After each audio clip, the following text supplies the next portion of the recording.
Well, the new Premier League season is just a couple of weeks away now, and Aston Villa, Sheffield United and Norwich, the three teams that were promoted from the Championship last term, are really getting their business done and looking to bring in new recruits so they can boost their chances of surviving in the top flight. Myself, Tom McGarry and Tom Hill are going to have a look at those three clubs in particular today and see if they've done good business in the transfer market and where perhaps they will need to strengthen over the next couple of weeks. We'll begin, Tom, with Aston Villa, who won the playoff final in May, getting themselves back to the top flight after a 3-year absence. And they, out of these three teams, have definitely been the busiest in the transfer market. Yeah, who haven't they signed so far? Every week, Tom, you seem to be looking at online and the rumours of the completed deals, and Aston Villa have got another couple of deals through the door. Dean Smith's been obviously pretty active in the window. He didn't shy around previous clubs in the past as well, so he knows what he wants out of this team. He's spent pretty big,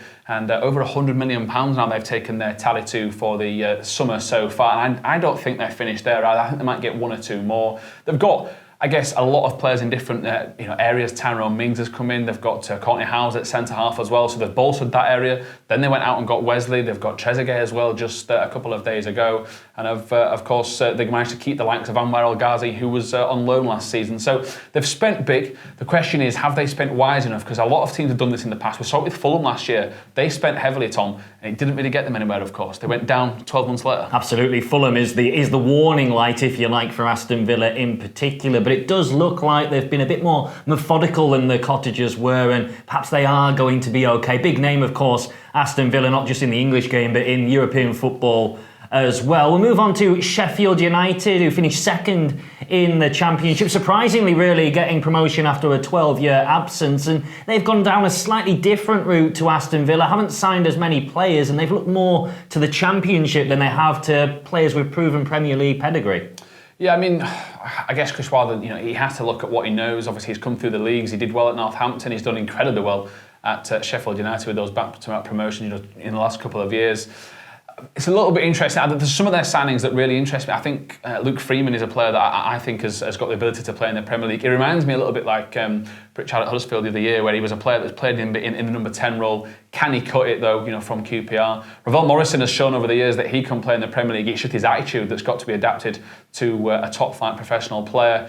But yeah, I just feel some of the money perhaps, they've got, just to quickly mention, Phil Jagielka as well, Tom, an experienced defender, an ex-Blade as well. That'll get the fans on board, and what the experience he'll bring is invaluable to that dressing room. But I just feel that the Lees Musset deal, they're just short of £10 million on a player that's never really cut it in the Premier League. Is it a little bit risky? There's only really Morrison I'd probably look at, and Freeman you could suggest where they've definitely improved in the areas that they were looking to. Yeah, I think it'll be a difficult season for Sheffield United. For me, they're similar to Cardiff from last season and might just not have enough quality to survive. We'll move finally on now to the Championship winners from last season, Norwich. Arguably, they perhaps didn't need to do as much as the other two in the transfer market. They have brought in a couple of decent loan players. Patrick Roberts has come in, Ralph Farman as a goalkeeper, and Joseph Dermich as a free signing as a striker. I think arguably, although they haven't got as much quantity as Aston Villa say, I think they've probably pulled off a bit more quality, certainly in terms of value for money.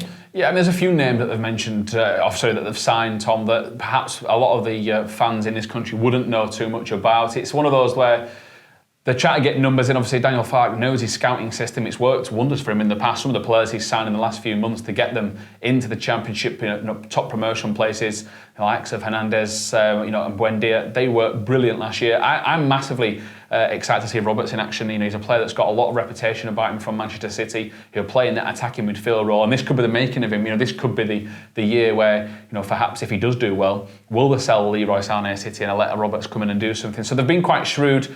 I still think, though, if we're going to debate out of the three of them, Tom, I still think Aston Villa might have just pipped it in terms of the better signings out of the three, just because they've got a number of players to cover each position, which they should need. But I am quite impressed by Norwich as well. Yeah, I do think Aston Villa and Norwich might well just about do enough and survive in the Premier League based on these signings, whereas for Sheffield United, it could be a real season of struggle. Let us know what you think as well regarding these three teams. You can look us up on the various social networks, Facebook and Twitter, as well as subscribing to our YouTube channel.